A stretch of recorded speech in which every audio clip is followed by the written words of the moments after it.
Мы неоднократно предупреждали США о последствиях их враждебных шагов, опасно повышающих градус конфронтационности между нашими странами.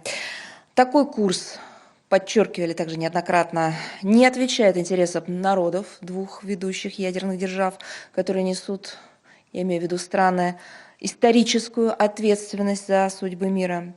В телефонном разговоре с президентом России Джо Байден высказывал заинтересованность в нормализации российско-американских отношений. Но действия его администрации свидетельствуют об обратном.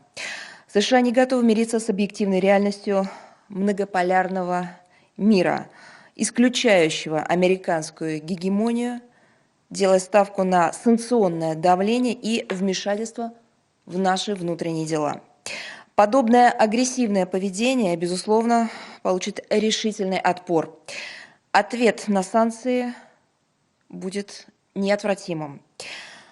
В Вашингтоне должны осознать, что за деградацию двусторонних отношений придется расплачиваться. Ответственность за происходящее целиком лежит на Соединенных Штатах Америки.